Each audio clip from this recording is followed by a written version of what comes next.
நீங்கள் எவ்வளோ தான் வீடியோ அப்லோட் பண்ணாலுமே உங்களுக்கு 1000 சப்ஸ்கிரைபர்ஸ் அதுக்கப்புறம் 4000 வாட்ச் ஹவர்ஸ் வந்து கிடைக்கவே மாட்டேங்குதுன்னா இந்த வீடியோவில் நான் உங்களுக்கு சொல்ல போகிற 5 பாயிண்ட்டை வந்து கவனமாக பாருங்கள், ஸ்கிப் பண்ணாமல் பாருங்கள். ஏன்னா வந்து ஒரு விஷயம் வந்து பயங்கர முக்கியமான ஒரு விஷயமா இருக்க போது. யூடியூப்பில் வந்து எந்த யூடியூபர்ஸும் எந்த பெரிய யூடியூபர்ஸும் சொல்ல விரும்பாத, அதாவது உங்களுக்கு சொல்லிக் கொடுக்க தயங்கக்கூடிய முக்கியமான விஷயங்களை வந்து இந்த வீடியோவில் நான் உங்களுக்கு சொல்ல போகிறேன். இதை மட்டும் நீங்கள் ஃபாலோ பண்ணி பாருங்கள். கண்டிப்பாக வந்து நம்ம சேனல் 1 மில்லியன் இருக்குது பார்த்தீங்களா, அதையும் தாண்டி நீங்கள் மேலே போவீங்க.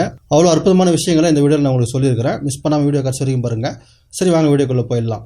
இப்போ வந்து முதல் ஸ்டெப் என்னன்னு சொல்லிட்டு கேட்டிங்கன்னா, உங்களுக்கு வந்து புதுசாக ஒரு சேனல் ஆரம்பிச்சுக்கிறீங்க, இல்லாட்டா வந்து சேனல் ஆரம்பிச்சு ரொம்ப நாள் ஆளானுமே உங்களுக்கு 1000 சப்ஸ்கிரைபர் இல்லாட்டா வாட்ச் டைம் கிடைக்க மாட்டேங்குதுன்னா நீங்கள் வந்து ட்ரெண்டிங் டாப்பிக்கை வந்து செலக்ட் பண்ண வேண்டியிருக்கும். அந்த ட்ரெண்டிங் டாப்பிக்கை வந்து நீங்கள் 2 விதமாக செலக்ட் பண்ணலாம். அது எப்படின்னு சொல்லிட்டு உங்களுக்கு சொல்கிறேன். முதல் வந்து பார்த்தீங்கன்னா, உங்களுடைய கூகுளுக்கு போய்க்குங்க. கூகுள் குரோமில் போயிட்டு இந்த இடத்துல கூகுள் ட்ரெண்ட்ஸ் அப்படின்னு சொல்லிட்டு சர்ச் பண்ணுங்கள். கூகுள் ட்ரெண்ட்ஸ்னு சொல்லி சர்ச் பண்ணிவிட்டு இந்த இடத்துல வந்து பார்த்தீங்கன்னா கூகுள் ட்ரெண்ட்ஸ் ஃபஸ்ட்டு வந்து காமிக்கும். இது மேலே இப்படி கிளிக் பண்ணுங்கள். கிளிக் பண்ண உடனே இந்த இடத்துல வந்து பார்த்தீங்கன்னா explore what India is searching for right now அப்படின்னு சொல்லிட்டு இந்த இடத்துல காமிக்குது. அதுக்கு முன்னாடி இங்கே வந்து பார்த்தீங்கன்னா ஒரு ஐக்கான் இருக்குது பாருங்கள், மேப் ஐக்கான். அந்த மேப் மேலே கிளிக் பண்ணிவிட்டு நீங்கள் எந்த கண்ட்ரியில் இருக்கிறீங்களோ, அதாவது நீங்கள் இந்தியாவில் இருக்கலாம், இல்லாட்டா வந்து ஸ்ரீலங்கா, இல்லாட்டா வந்து வேறு கண்ட்ரியில் இருக்கலாம், கண்ட்ரியை வந்து செலக்ட் பண்ணிங்க. இல்லாட்டா நீங்கள் இந்தியாவில் இருந்துன்னு கூட யூஎஸ்ஏக்கோசரம் நீங்கள் வீடியோ கிரியேட் பண்ணலாம், இல்லாட்டா வந்து வேறு ஒரு நாட்டுக்கோசரம் நீங்கள் வந்து வீடியோவை கிரியேட் பண்ணுறவங்களா இருந்தீங்கன்னா ஃபஸ்ட்டு வந்து இந்த லொக்கேஷனை செலக்ட் பண்ணிவிட்டு இந்த இடத்துல உங்கள் டாபிக், அதாவது ஏற்கனவே நீங்கள் ஒரு கேட்டகரி செலக்ட் பண்ணி வச்சுருப்பீங்க பார்த்தீங்களா, அந்த கேட்டகரி சம்மந்தப்பட்டமான ஏதாவது சர்ச்சிங் இருக்குதா அப்படின்னு சொல்லிட்டு நீங்கள் தேடி பார்க்கலாம். உதாரணத்துக்கு நான் இந்த இடத்துல யூடியூப் அப்படின்னு சொல்லிட்டு சர்ச் பண்ணுறேன். ஏன்னா வந்து இந்த யூடியூப் கேட்டகரி, அதனால் யூடியூப்னு சொல்லிட்டு சர்ச் பண்ணி பார்க்குறேன். சர்ச் பண்ணோம்னா இந்த இடத்துல பாருங்கள், இன்ட்ரெஸ்டட் ஓவர் டைம். நீங்கள் இந்தியாவில் வந்து எந்தெந்த ஸ்டேட்டுக்கு வந்து பர்டிகுலராக என்ன சர்ச் பண்ணுறாங்க என்பதை வந்து இந்த இடத்துல நீங்கள் பார்த்துக்க முடியும். அப்படியே கீழே வந்தீங்கன்னா ரிலேட்டட் டாபிக்ஸ்னு சொல்லிட்டு இருக்குது. இங்கே வந்து பார்த்தீங்கன்னா டாப்னு சொல்லிட்டு ரைசிங்னு சொல்லிட்டு இருக்குது. இங்கே டாப் வந்து இருக்குது. ஒரு சில நேரத்தில் வந்து பார்த்தீங்கன்னா உங்கள் டாப்பிக்கில் ரைசிங் அப்படின்னு சொல்லிட்டு இருக்கும். இங்கே பார்த்தீங்கன்னா ரைசிங்னு சொல்லிட்டு இருக்குது. இந்த ரைசிங் மேட்ரு இருந்துச்சுன்னா அந்த டாப்பிக் வந்து கரெக்டாக வந்து ஒரு பேப்பரில் எழுதி வச்சுக்கோங்க. ஏன்னா வந்து இப்போ தான் மேலே வந்து நிற்குது. அந்த விஷயத்தை நீங்கள் டக்குன்னு வந்து உங்களுக்கு வீடியோ போட்டிங்கன்னா உங்கள் வீடியோ வந்து ரைஸ் ஆகிறதுக்கு அதிகமான சான்ஸ் இருக்கிறது. அப்படியே கீழே வந்தீங்கன்னா இங்கே வந்து பார்த்தீங்கன்னா 6 டாபிக்ஸ் வந்து இங்கே இருக்குது. இதில் யூடியூப் ஷார்ட்ஸ் டாபிக்னு சொல்லிட்டு பார்த்தீங்களா, இங்கே டிமாண்ட்ஸ் வந்து காமிக்குது பாருங்களா, 2, 1, 100 அப்படின்னு சொல்லிட்டு நிறைய டிமாண்ட்ஸ் வந்து காமிக்குது. எந்த அதிகமான டிமாண்ட்ஸ் இருக்கும் பாருங்கள், 90%, 80%, அது மாதிரி செலக்ட் பண்ணிக்கோங்க. நீங்கள் ஒரு முறை உங்கள் டாப்பிக்கை வந்து சர்ச் பண்ணி பாருங்கள். உதாரணத்துக்கு இன்னொன்று காமிக்கணும்னா ஃபுட்டுன்னு சொல்லிட்டு சர்ச் பண்ணலாம். அப்போ என்ன காமிக்குதுன்னு சொல்லிட்டு பார்க்கலாம். ஃபுட் அண்ட் குக்கிங்னு சொல்லிட்டு சர்ச் பண்ண பார்த்தீங்கன்னா எவ்வளோ டிமாண்ட் இருக்குதுன்னு சொல்லிட்டு இங்கே காமிக்குது பாருங்களா, 100க்கு போயிடுது. அதுக்கப்புறம் இங்கே வந்து பார்த்தீங்கன்னா எங்கே வந்து அதிகமாக சர்ச் ஆகின்னு இருக்குது, இங்கே ப்ளூ கலர் டார்க் இருக்குது பார்த்தீங்களா, இந்த ப்ளூ மார்க்கு, இந்த ப்ளூ மார்க்கில் எங்கே டார்க்காக இருக்குதோ அங்கே அதிகமான சர்ச் நடந்துருக்குதுன்னு சொல்லிட்டு அர்த்தம். நீங்கள் வந்து இதை பார்த்துக்குங்க. மிஸ் பண்ணாமல் கடைசி வரைக்கும் பாருங்கள். கடைசியில் சொல்ல போகிற விஷயம் வந்து பயங்கர இன்ட்ரெஸ்டிங்கான ஒரு விஷயமா இருக்க போது, அதனால் மிஸ் பண்ணாமல் பார்த்துக்குங்க. இப்போ நம்ம என்ன பண்ண போகிறோம், இங்கே நம்முடைய ஸ்டேட் செலக்ட் பண்ணால் தமிழ்நாடு வந்து 20% வந்து ஏதோ சர்ச் பண்ணுறாங்க. கீழே வந்து ரிலேட்டட் டாபிக்னு சொல்லிட்டு இங்கே பார்த்தீங்கன்னா ரைசிங் அப்படின்னு சொல்லிட்டு காமிக்குது. இந்த ரைசிங் அப்படின்னா மேலே இப்போ ஏறிக்கொண்டு இருக்குன்னு அர்த்தம்.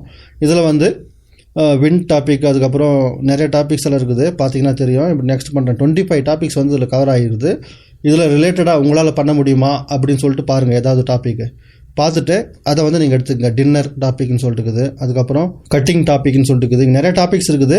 இப்போ என்ன பார்த்தோம்னா தம்ப்லைன், அதாவது மோஸ்ட் வியூடு தம்ப்லைன் எதுன்னு சொல்லிட்டு பார்த்து அதை கொஞ்சம் சிமிலராக அதே மாதிரியான தம்ப்லைனை வந்து நீங்கள் உங்களுடைய சேனலில் வந்து உங்களுடைய வீடியோஸில் வந்து போடுங்க.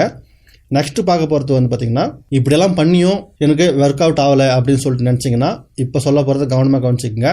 இது வந்து ரொம்ப கவனமாக செய்ய வேண்டிய ஒரு விஷயம். அதாவது நீங்கள் நிறைய வீடியோ கஷ்டப்பட்டு இது மாதிரி ரிசர்ச் பண்ணி பயங்கரமாக போட்டுட்டிங்கன்னு வச்சுக்கலாம், போட்டு உங்களுக்கு வியூஸும் வரல, சப்ஸ்கிரைபரும் ஆகலை, வாட்ச் டைமும் ஆகலைன்னு சொல்லிட்டு ஒரு மாதிரி பேஜாராகி சேனலே விட்டுடலாம் அப்படின்னு சொல்லிட்டு நினைக்கிறீங்கன்னு வச்சுக்கலாம். இந்த நேரத்தில் வந்து ஒரு டிப்ஸ் சொல்கிறேன், கவனமாக பார்த்துங்க. நிறைய தமிழ் சேனல்களும் இதெல்லாம் ஃபாலோ பண்ணிக்கிறாங்க. உதாரணமாக உங்களுக்கு சொல்லணும்னா, இப்போ நீங்கள் ட்ராவல் விளாக் பண்ணுறீங்கன்னு வச்சுங்களேன், எங்கேயோ வந்து ஃபுட்டெல்லாம் விளாக் பண்ணுக்கிறீங்க, இங்கே சாப்பாடு நல்லா இருக்குது, அங்கே சாப்பாடு நல்லா இருக்குது, நான் இங்கே பண்ணுறேன் இங்கே போகிறேன்னு சொல்லிட்டு ஏதோ ஒரு இது மாதிரி கண்டென்ட் போடுறீங்கன்னு வச்சுங்களா, நல்ல கண்டென்ட் இருக்குது உள்ளே, ஆனால் வந்து யாரும் பார்க்க மாட்டுறாங்க. அந்த நேரத்தில் என்ன பண்ணுறீங்கன்னா, பெரிய டாப் யூடியூபர்ஸ் இருப்பாங்க பார்த்தீங்களா, விளாக் பண்ணுறவங்க, உங்களுக்கு புரிஞ்சிருக்குன்னு நம்புகிறேன். அதுமாதிரி பெரிய அந்த கிரியேட்டர்னுடைய ஃபோட்டோவை வந்து உங்களுடைய தம்ப்லைனில் வந்து ஒரு இடத்துல போட்டுருங்க. போட்டவுடனே பார்த்தீங்கன்னா அது போடுறதுக்கு உங்களுக்கு வந்து கரேஜ் இருக்கணும், அதேமாதிரி கண்டென்ட்டில் தம் இருக்கணும். ஏன்னா ஏன் உங்களுக்கு சொல்கிறேன்னா, அந்த கிரியேட்டர் தான் இருக்கிறாரு உள்ளன்னு சொல்லிட்டு அவங்க வருவாங்க. ஆடியன்ஸு வந்தவங்களுக்கு வந்து எந்த ஒரு இழப்பும் இல்லாத மாதிரி இன்ட்ரெஸ்டிங்காக வந்து அவங்கள உள்ளே கூப்பிட்டுன்னு போகணும். அந்த அளவுக்கான வீடியோஸை வந்து நீங்கள் க்ரியேட் பண்ண வேண்டியிருக்கும். இது மாதிரி உங்களுக்கு டேலண்ட் இருந்துச்சுன்னா ஒரு 5-6 வீடியோவில் வந்து வேறு கிரியேட்டர்ஸினுடைய தம்ப்லைன், உங்கள் தம்ப்லைனில் வேறு கிரியேட்டர்ஸுடைய ஃபோட்டோஸை போடுங்க. போட்டுட்டு அவங்களை உள்ளே இழுத்து கடைசி வரைக்கும் பார்க்க வைங்க. பயங்கரமாக வந்து இது ஒர்க் அவுட் ஆகும். அதுக்கப்புறம் வந்து பார்த்திங்கன்னா உங்களுக்கு 4000 வாட்ச் ஹவர்ஸு, அதுக்கப்புறம் 1000 சப்ஸ்கிரைபர்ஸ் இருக்குது பார்த்தீங்களா, இதெல்லாம் வந்து ரீச் ஆனதுக்கப்புறம் மறக்காமல் தம்ப்லைனில் உள்ள வேறு கிரியேட்டர்ஸுடைய ஃபோட்டோஸை வந்து எடுத்துகிட்டு உங்கள் ஃபோட்டோஸை வந்து போட்டுக்குங்க. அப்போ தான் வந்து யூடியூப் வந்து உங்களுக்கு மானிட்டேஷனை வந்து எனேபிள் பண்ணும். அப்போ தான் உங்களுக்கு காசு வந்து வரும். அப்போ தான் வந்து உங்களுக்கு அப்ரூவல் ஆகும். அதனால இந்த மெத்தடை யூஸ் பண்ணிவிட்டு அப்ரூவல் கொடுக்கும்போது, அதாவது